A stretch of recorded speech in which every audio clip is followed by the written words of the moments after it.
honored guests, ladies and gentlemen, good evening. It is my pleasure to welcome all of you today for what promise to be an enriching evening where we celebrate, recognize, and learn from two women who have defied the odds in fighting gendered barriers in reaching professional heights. I will have Alia Fateh introduce our two speakers in just a moment. Thank you. I will stand. Sorry. Can you all hear me? Because I've got a mic on. Yes? All good. So my husband says, Alia, get your एक volume anyway, which is loud. Okay, so thank you all for coming tonight. I know it's a big ask on a Wednesday, midweek, to get across town and everything, and we really do appreciate your support. So I'm here to welcome you on behalf of the British Pakistan Foundation to this talk that we are having on Women Building Britain, Trouble in the Pipeline. I didn't think there was, but I stand before you as hopefully someone who has been hitting that pipeline quite hard recently anyway. I'd like to introduce our guest speakers for this evening. Carol Rosati, Global Head of Inspire and Director of Harvey Nash. Carol is the founder of the global board network Inspire, which connects over 4,000 senior businesswomen worldwide. As Inspire has developed over the last 6 years, she has gained a unique insight into the challenges faced by both the women and the organizations who wish to attract and retain them. She uses this knowledge to advise multinational blue-chip clients on their diversity development programs. And Kamal Hoti, Head of Responsible Business Projects, Lloyds Banking Group. Kamal has worked for Lloyds for over 34 years across various divisions and is the architect behind the Asian Strategy, where she sponsored over 30 awards such as the Asian Women of Achievement and the Asian Jewel Awards, and helped raise the profile of inspirational Asian achievers, as well as educating her colleagues on cultural differences, resulting in an improvement in access to finance, as well as the development of new products. So I would like to introduce Carol as our first speaker of the evening. Hello, everybody. I'm not going to stand up because I always feel as if I'm towering above everybody, so I'd rather just sit and chat to you.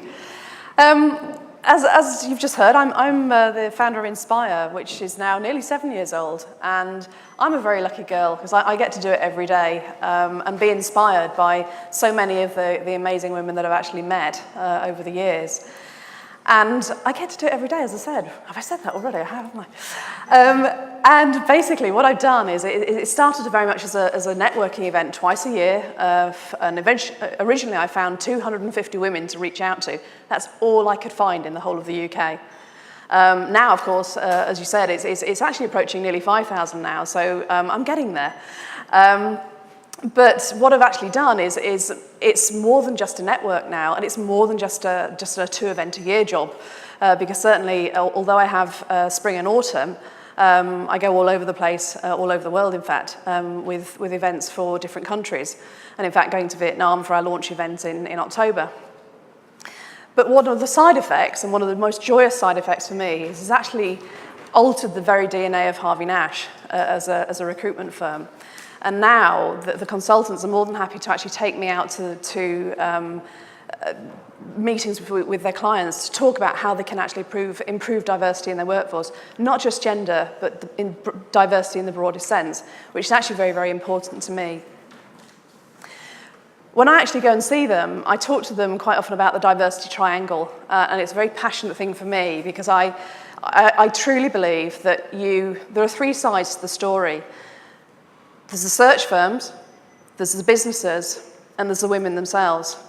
And it's equally important that we all work together to actually improve diversity as a whole. Again, not just gender, but gender is something that I'm quite passionate about, as you probably gathered. So firstly, the search firms. When I founded Inspire nearly 7 years ago, gender certainly really wasn't a hot topic. And as I said, I could find 250 women, that was all there was. Now, of course, post-Davis Review in 2011, we've got enormous media coverage, and it is a real opportunity for us to actually improve gender diversity, certainly. But there is a huge amount to do. It's the tip of the iceberg. We're doing incredibly well at the FTSE 100. The FTSE 250 have woken up and smelt the coffee, hopefully. But certainly in terms of the pipeline, I'm really sorry, but it is a massive, massive problem and something that we really, really need to work on. And I think that one of the things that I find is that I go to lots of meetings now with different search firms, and it's at least higher on their agenda. But it's not high enough, and we need to work really, really hard at improving the number or the balance of shortlists. And for that, I am talking about gender as a whole. One of the things that I am, as I said, very, very proud of is Inspire not only inspires me, but inspires consultants within Harvey Nash to actually create different networks, such as Women in Technology, for their candidate communities. And I am really, really pleased to have Peter with me this evening, who's sitting at the back, because he's created something called Engage, which is actually an inclusive network that we're launching for business people from all cultural backgrounds to come together to improve diversity. And it's something that I'm really, really keen to talk about. So obviously afterwards, if you want to come and talk to me, or Peter particularly, then please do talk to us later. So the second bit of the triangle is the businesses themselves. And this is the joyful bit for me, because I actually get to go in and talk to them about what they're actually doing. And for the last 9 months, I've been recording a podcast series with business leaders to talk to them about what they actually are doing, rather than just pontificating about the fact, oh yes, we really ought to have more women on our shortlist. And it's been really, really interesting, and I'm just going to share a couple of those with you. The first one was the chairman of PwC. And when he became chairman, the partner to female to male ratio was pretty dire. It was about, at least in double figures, but not much over female versus male. Now it's doing really, really well, and they're nearly up to 20%, which you might think is not good, but in terms of pace, that's incredible.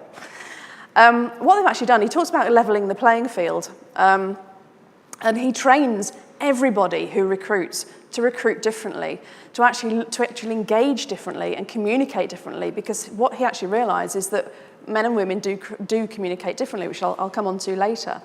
But one of the things he does do, which I think is really interesting, is he actually gets the rules of engagement read out prior to every single interview, so that everybody judges every applicant the same way. And by that, I mean they actually ask the same questions, they actually listen to what the individual is saying. If they're struggling, they ask it a different way, so that individual can actually project themselves in the best way forward, which I think is an absolutely brilliant idea. The second one, which I love as a story, is that there's a chair of a law firm, and he said, well, we have unconscious bias training, and one of the main things is it's difficult to actually get people to have it, because of course the clue is in the title. They actually don't realise that they need it in the first place. And he told a lovely story of the example that he uses for himself, that he was sitting there one day having a chat to a female partner, and they were talking about a junior, very, very good girl that was coming up through the ranks, but he said it's such a shame that she doesn't want to become partner. And the female partner turned around to him and said, well, that's ridiculous. That couldn't be further from the truth. Actually, she really does want to be a partner. Well, why hasn't she told me? And it was a real light bulb moment for him, because he realised that the young lad that was coming through to talk to him on a daily basis, almost saying, I really want to be a partner, was at the same level, but was more likely to become a partner because he'd told him what his expectations were. It's a really valuable lesson. When it comes out, it's going to be coming out at the end of October. It will also be online on iTunes as well. So if you get a chance, they're only about 12 minutes long, so hopefully not too boring and not too much of me either. But do listen to them, because it's a whole variety of things that businesses have done, including the role of education, how we should actually reach out to school level right at the start to actually improve the pipeline, to actually measuring it. That is one of the most, nearly all of them that I interviewed said, we have to measure it, and we have to share best practice, and we have to measure success. And whatever that success is, build on it. So the third part of the equation is the most sensitive bit. It's the women themselves. I'm really lucky, because I get to speak to so many women through Inspire, so much so that I actually have recently qualified as a coach, because I was spending so much time doing it. I thought I really ought to get accreditation and get a qualification behind me to put my money where my mouth is. So I've just finished an assignment of 13,000 words, and it nearly killed me, because I haven't done that since 1997, but we're nearly there. And really, the message that I would leave with you with today is that there is so much that we can do for ourselves.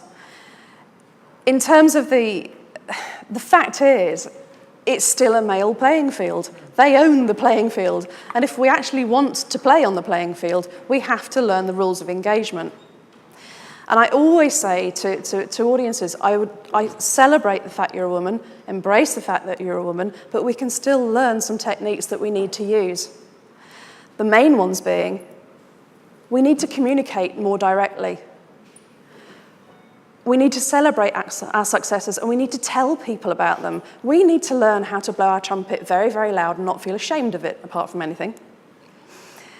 We need to tell people what we want and not apologise for it, and then try and get it back after we've said it. And don't even get me started on the gender pay gap, because the financial disparity thing, I could go on all night for that, so I promise I won't. And lastly, most importantly, we need to be visible. One of the best things you can actually do for your career is to actually get a sponsor. And I don't mean a mentor, I mean a sponsor. Somebody who can actually open doors for you and actually talk to people about you and just blow your trumpet for you, as well as you blowing it. And that's what most men are very, very good at. And I really think that if you do all of those, then as a whole, we will get much further. And the one message that I heard recently at a conference, which I think is just so incredibly important, which I'll leave with you today, is we need to lift as we rise. Thank you.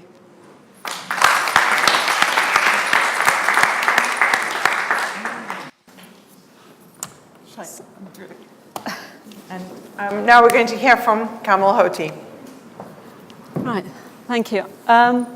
First of all, thank you so much for the invitation, and I'm not sure if I'm as qualified as Carol in the world that she's working in, but certainly I'll try to share some experience with myself.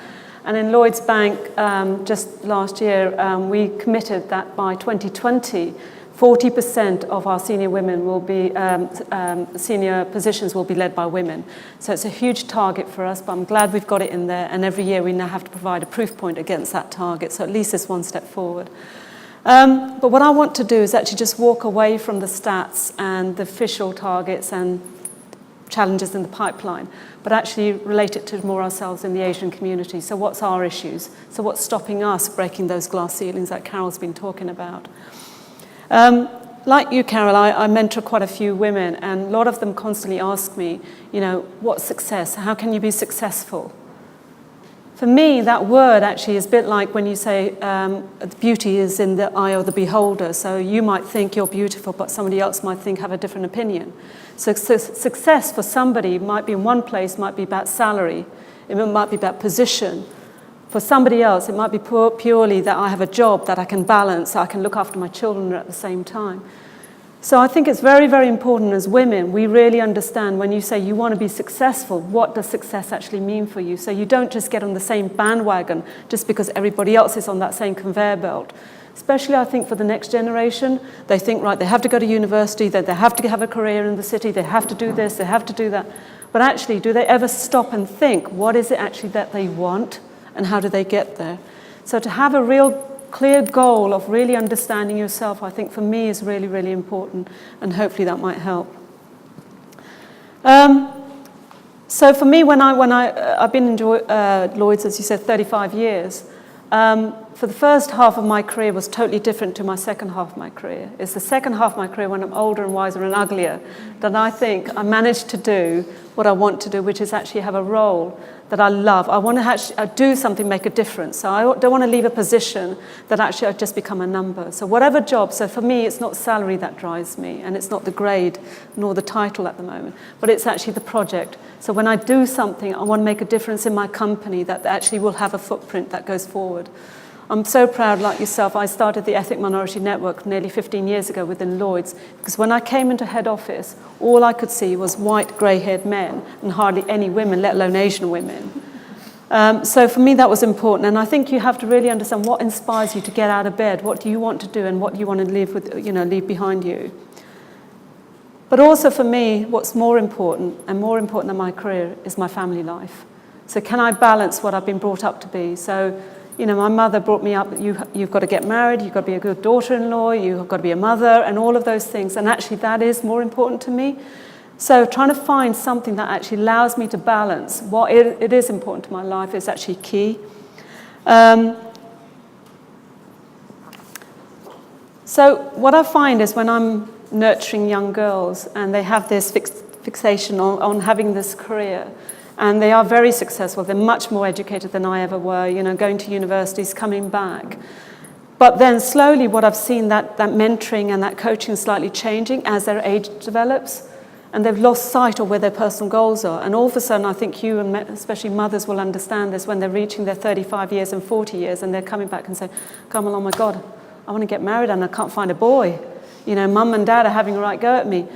So I think for our children, even for ourselves, making sure that we really have that balance, that you don't, you can't have a career timeline and I want to do this and I want to become this CEO or in this position.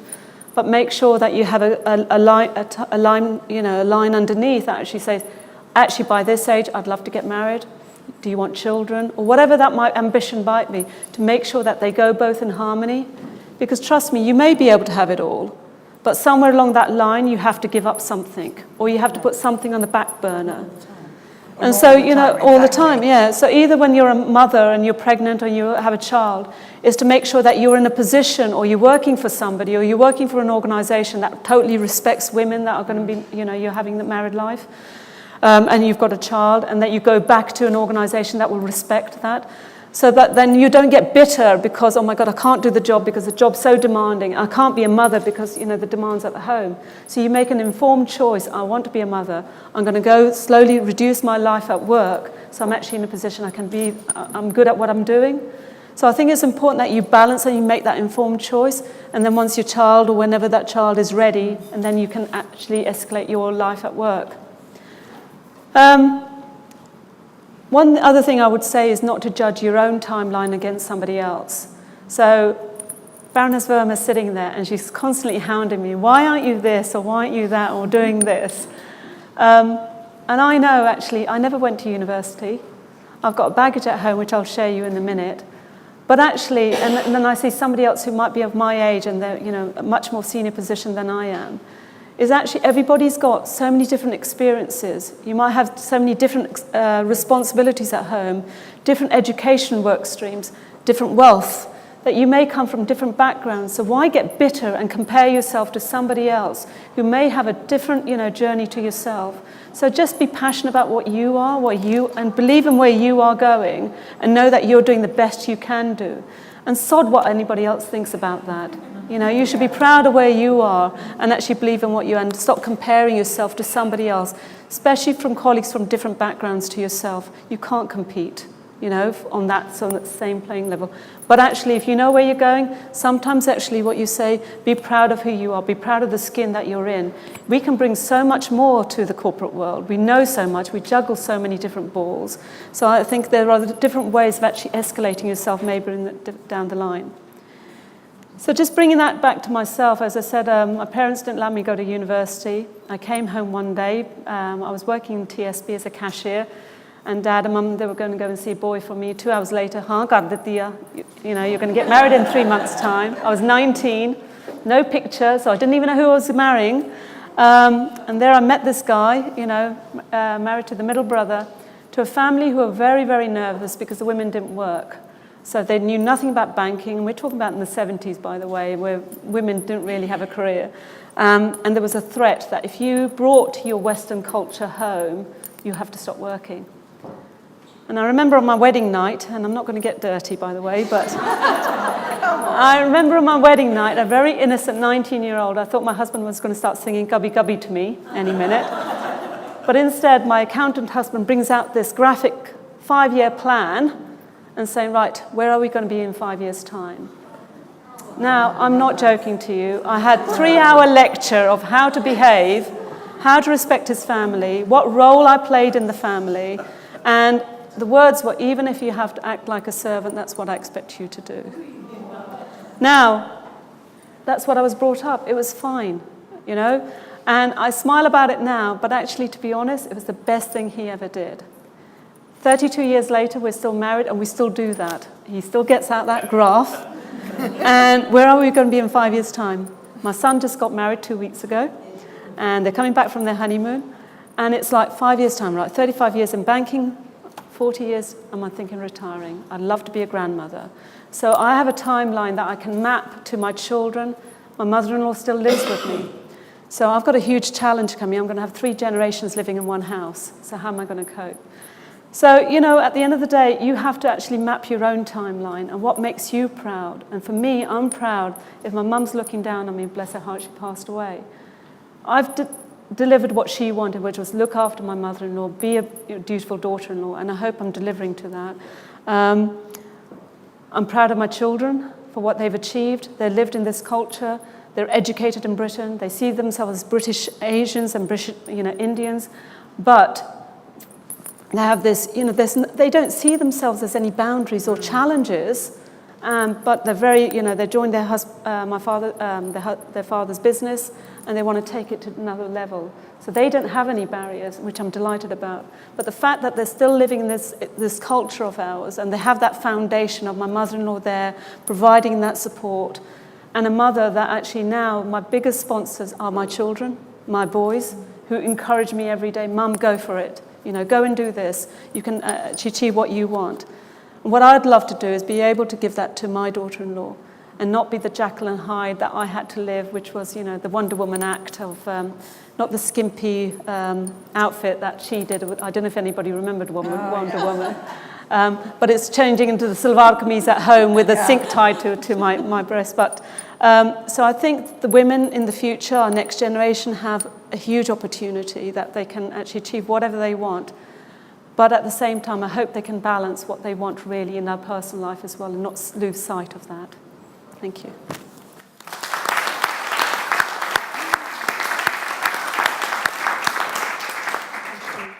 My name is Huma Beg, and I just want to take my hats off to comments from Kamal. Is it Kamal or? Kamal, yeah. I have heard women in Women Forum, where the main thing is how to rise up the ladder, especially in corporate functions. I never heard a woman speak like you and recognize her second life that we have as a mother, as a daughter. And it is always put down because we throughout are expected to be like the men if we have to fight the war at that level, especially at corporate level. I have never heard anybody with your confidence talk about recognizing that other life and then balancing that out, which is fabulous because women do both of them. And I just want to ask you, how can we take that narrative and that second life that we do carry, where we are expecting children, where we have this 50% time at home, where we have to change the world at home as well, and get it branded as something which is really something that the future daughters will be striving for? That the corporate life will not be the black-suited, act-like-men life, but a life which recognizes and admires that. Can you give us any thoughts on that? I think for me, personally, is I'm who I am. I don't want to change. I don't want to change my persona. I love my culture. And what I've tried to do is learn from that. So it was a key moment why I was being bypassed by promotion by all the men and everybody else is because my voice wasn't strong enough. I was being very feminine.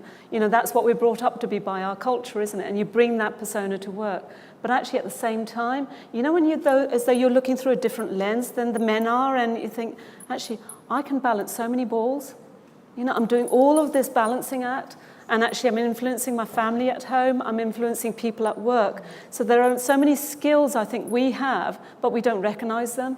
So it's just be confident enough to bring those skills to the forefront. But I think the other thing it is about kind of what you said is actually educating the men around us. So because I was bypassed, it's because they thought, oh, she's very mild-spoken. She's never banged the table and said, I want promotion. Because there's me thinking, if I do a good job, just like my mum and dad, my boss will promote me. But actually, no, it doesn't work like that. You have to actually physically say it. Why aren't I being promoted? What do I need to get promoted? So I think for me, it's actually understanding what your own challenges are. And your colleagues, they don't do it deliberately. They just don't appreciate that you are different. And you might want to communicate in a different way. So I think the key thing is, yes, do a good job, get recognized for doing a good job, but it's also profiling, raising up your profile. And when I said, I wouldn't be doing what I've doing if I hadn't set up the Ethnic Minority Network and took the courage to speak in front of 400 colleagues. And in that room, there was somebody from the Race for Opportunity who said, oh, can you come and speak in front of our black tie dinner? Yeah, okay. I had no clue. Spoke there, and there was somebody from the government and said, can you come and help lead a task force for procurement because we're going to pitch for the 2012 Olympic Games in 15 years' time. Okay, I'll try. So I think it's raising your profile and putting yourself out there, and just because you're wearing a headscarf doesn't make you any lesser than somebody else who doesn't. It's just making your colleagues feel comfortable that you're okay, you can understand, and you're just as eager and hungry as they are. Carol, do you have anything to add? I totally agree with you, and I quite unlike me actually. When I before I joined Harvey Nash, they said, "Well, you're not on our radar," when they were looking for someone to join. I said, "Oh no, well that's because I live in Somerset. I have 2 young children. I can't work in London 5 days a week, but I can do 3, and I don't go on the tube. So you'd have to put me up somewhere so I could walk to work." It's the first time ever that I've actually been A, that bolshy, and B, my husband might disagree, but B, actually asked for what I wanted. And 8 years later, it has never, ever been an issue. But if I hadn't have asked at that point, I'd have never got the job. But you have to be, exactly to your point, you have to be so clear in your mind what is important to you, because my family's very important to me, what is acceptable, what isn't acceptable, and you have to communicate it. I think one of the things that I picked up from what Kamal was saying is that if you are a woman and you want to be fulfilled by your career, as well as by your family life, and you want that to be a part of your life, you have to look at it as a marathon. It's not a sprint. And I think that's the difference with boys. I've seen the difference. I have 2 girls, my sister has 2 boys, and the difference is I see it, the pressure that is on them as boys amongst boys, and how they push each other. Whereas I chose in my career I've only ever worked, really, the bulk of my time has been spent working with women and working in an office. I worked for Condé Nast, I worked in magazines where when I joined, it was 90% women, and the diversity was actually the reverse. So when I left, we were very proud that we had now got, we were now 60-40, that we had some men. In my new job, my last job, there were no men at all. And I work in fashion, so you can but we have one in my office now. He's a pattern cutter, and he's 3 days a week. But that's it. It's all women all the time. So I don't see it in that way. But I do think I was very lucky to be at a place like Condé Nast, which was incredibly supportive of you if you wanted to go off and have babies. So for me, getting married and having children wasn't an issue, because I'd seen all my bosses get married, have babies, come back. And even when I had my first child, I remember my managing director at my first meeting back, he just went, "Ollie, I don't care if you have 6 children. Just keep coming back. Just keep coming back, because we miss you. And we are proud of the fact that you come back." I think that's also it. I think you have to, also be understanding also of your employer. I'm now sitting on the top and looking at, an entire female workforce and thinking, so what are we putting in the budget for maternity next year? When I told my employer, who was one of the big 4, that I was pregnant for the first time, he didn't talk to me for 3 months. Yeah, and mine threw a party. He was, "When can we tell everyone?" And I was like, "Shh." I mean, that's the difference. That's the difference. So choose your environment, because I'll tell you this, all my girlfriends who went into banking at the same time as I went into magazines, they're all not working now and kicking themselves, because it was made too hard for them to come back. So I do acknowledge that I was very lucky. I wasn't earning the big bucks like they were, but slow and steady won the race, because I'm sitting now managing director of a big fashion company, and they're all wishing that they could get back on the carousel. And that is something I would say, be very careful if you step off. It is very hard to go back on, because it doesn't stop for you. Arif Zaman from the Commonwealth Business Women's Network, one of the 3 directors. We did a report last year, which we took to looking at experiences across the Commonwealth, but in particular from Britain, Pakistan, but also other Commonwealth countries, looking at women on boards and senior levels of decision making. And 2 or 3 key messages came out of this, which I just want to pose by way of a question.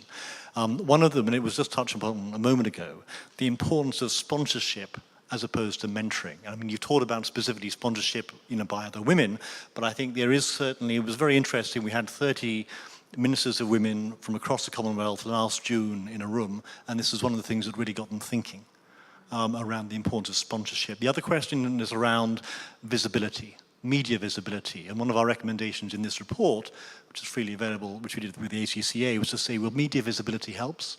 We just did with ASIF's help, the British Pakistan Foundation, we did these Commonwealth Women Entrepreneur of the Year Awards. Part of the thinking behind that was to, for the first time after 65 years, give media visibility to these amazing women across the Commonwealth. So I think the importance of media visibility.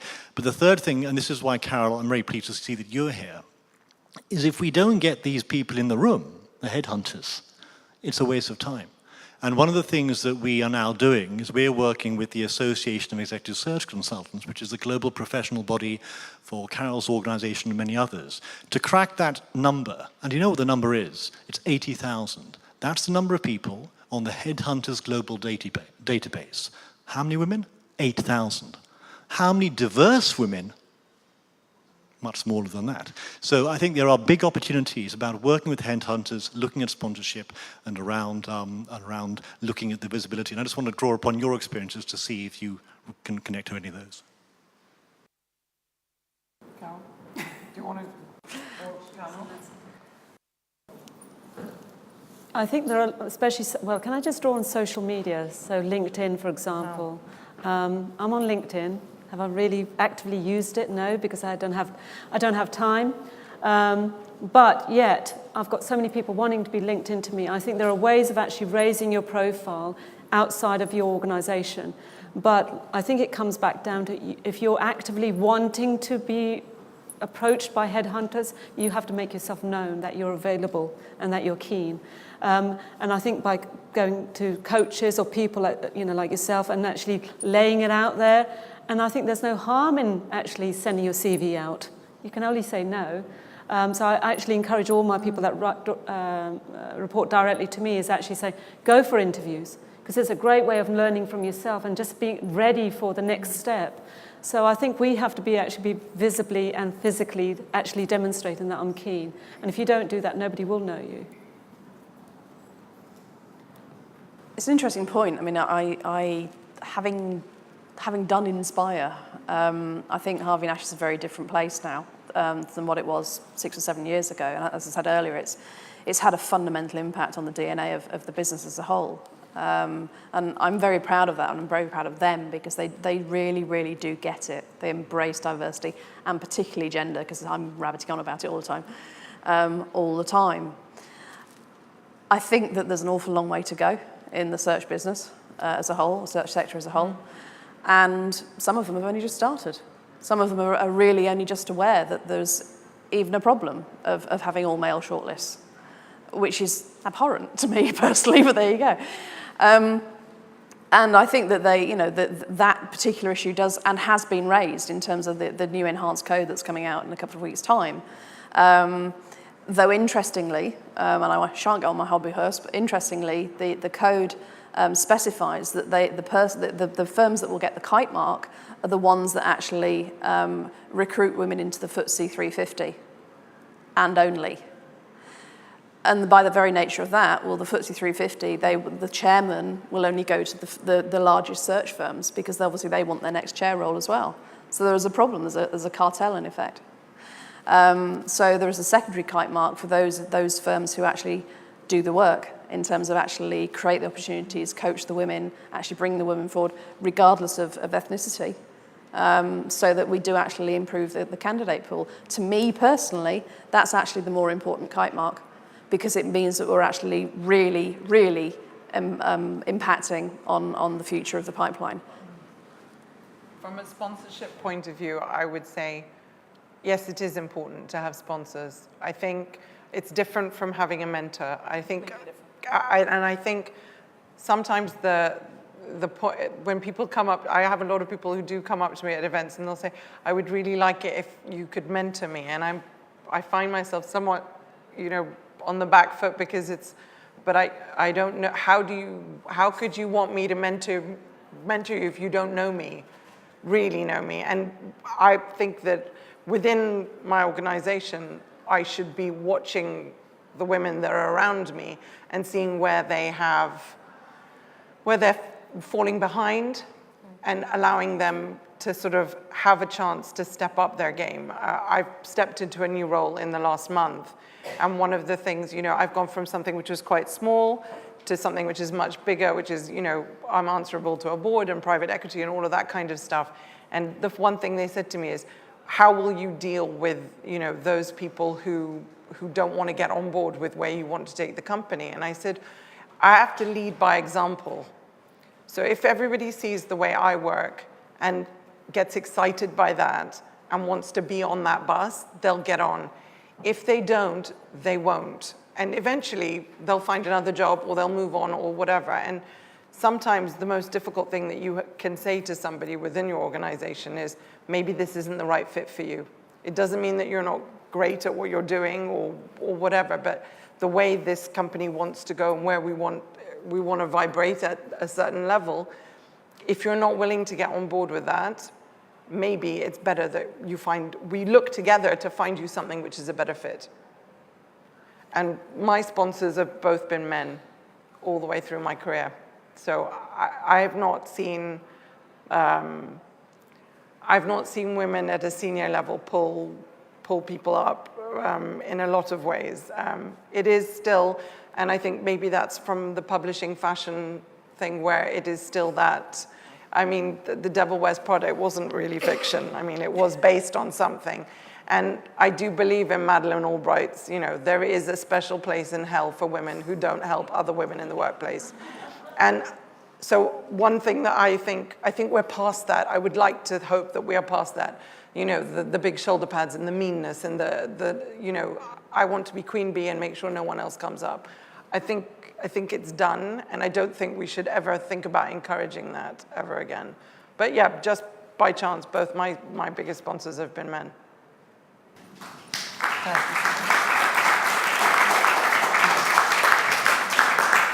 Thank you. I'd like to thank Carol and Kamal for being here this evening and for their inspiring and aspirational speeches tonight. And thank you to all of you for taking time out of your busy lives as well to come and support BPF and the Women's Initiative. Today we had a very successful event talking about how we, women of Pakistani origin, are able to build Britain. I think the three very strong messages that came across was we need to have our voice heard if we want to be in management, if we want to be in senior management. Those who are in senior management need to pull those who are in middle management up. We don't need to have the view that we're up here on senior management and all the others in the lowly positions should not come and compete with us. I think we should encourage them to come up. And I think the last major point is, which is linked to this, is we need to sponsor women who are in the pipeline, who need to be encouraged, who need to be supported in trying to identify careers that they may be in or in careers that they may want to go into. So I think these are the three main points from today's event. In summary, we are here to hear their voice, what they want from the Pakistani community, if they want any support from the UK government. So this forum will help young Pakistani professionals to sit down on one platform and talk about issues they're having in Britain and solve them through different organizations like BPF. Thank you. If there is a room full of women who are working and who are oozing out their passion and their life experience, it's a brilliant opportunity to learn. It also reinforces a lot of our ideas of how women should be in the working work field, in corporate sector. But the moment you are buzzing with many of them, you recognize that you have to create your own version of what a successful woman should be. And then you see a lot of other women reinforcing that, which is brilliant. But you also recognize, and that's something that I've just felt in this room today, that there is a great demand for advice, for, for the nutshell of good experience. So I have decided after this to create a little program, a video of successful women clips and their advice on how to move up the ladder, not just in corporate affairs, or finding your happiness in your workforce. So this has worked for me as well, and I love being in places like that. It just energizes you, and hearing other women say the same things that you feel deep down is something which is magical and should be done more of, and it energizes you again.